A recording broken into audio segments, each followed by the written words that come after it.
اول حدیث یو دا دی چا چې درې ځله قل هو الله احد سورت اولس الله د ده په عملنامه کې حکما انعاما د قرآن شریف د ختم ثواب لیکي څومره اسانه او ثواب یې دومره ډېر.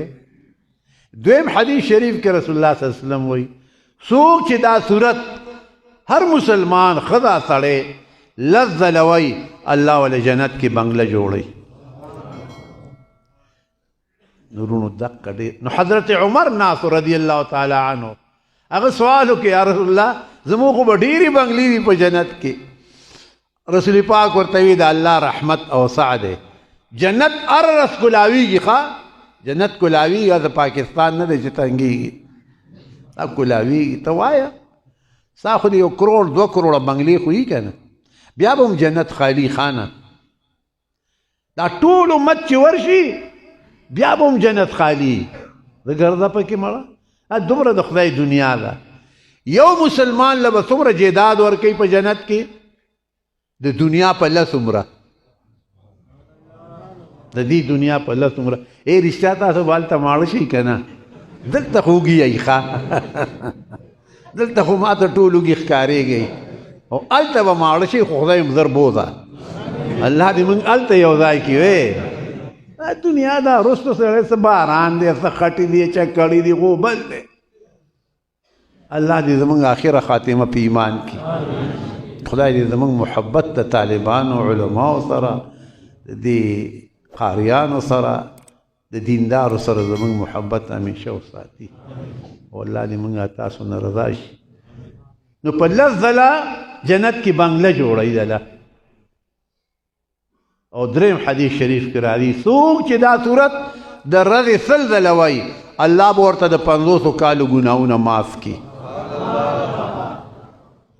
نورونو دا زه ډېر وایم تاسو زما وروڼه یئ تاسو هم ډېر وایئ دا ډېر وایي ځان سره ښه.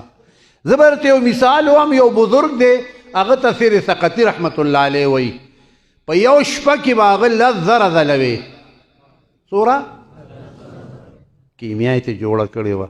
نو ستا خوله کې څه ګونګړي خو نه دي خو وایې که نه چې په لاره ځې وایه ټانګه کې ناستې موټر کې ناستې وایې ځان سره که نه.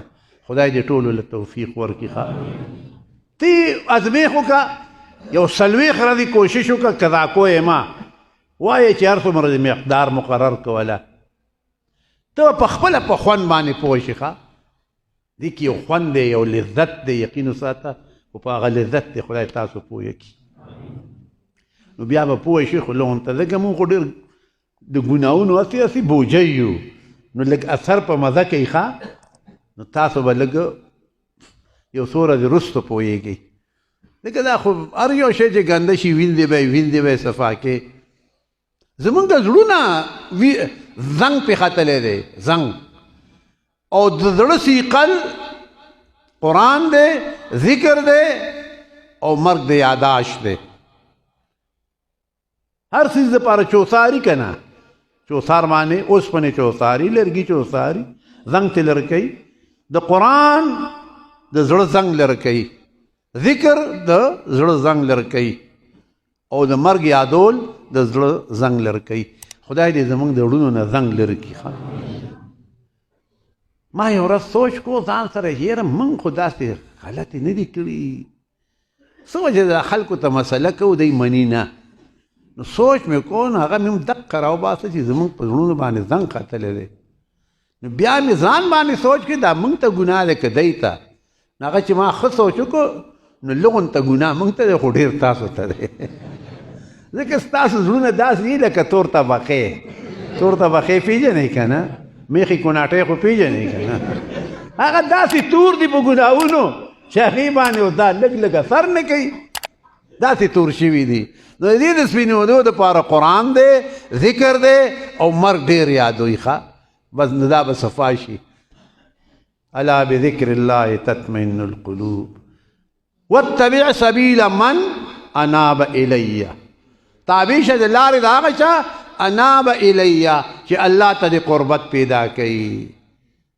احمد بن حنبل الله خوب کې ولیدو یا الله انسان تا ته پس نږدې کېږي وی به کلامي زما په کلام بیا وی بفهم او بغیر فهم معنا که بی معنا وی ایون څنګه چې وي که الفاظ دی هم د الله د قربت ذریعه ده او که معنی دی سره د الله د قربت ذریعه ده خدای دې ورته تاسو مونږ کینی ښه خو یو خبره درته کوم اخیري قرآن ته ګورې کدو کریله نشي راتلی ښه کدو کریله قرآن ته نشي راتلی څنګه چا ویلی دي رب العالمین وی ښه سأصرف عن آياتي الذين يتكبرون في الأرض بغير الحق اړوم د آیاتونو خپلونه د کتاب خپل نه کسان چې تکبر کوي بر نه حق د کتاب نه اړوم بل پلی بوزم ځه رخصه خرڅه روچرته بل کتاب ته نه راولم او دې کتاب ته څوک راولي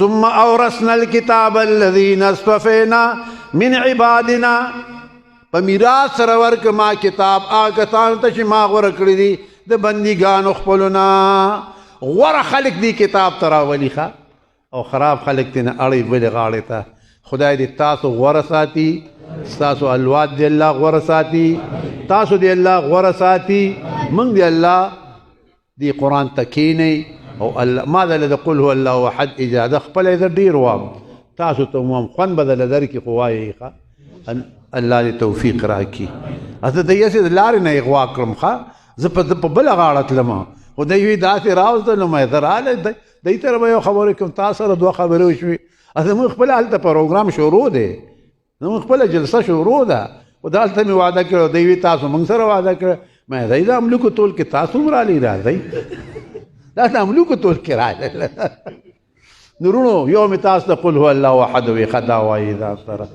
او شر یې مه کذا کوئ دا مه کذا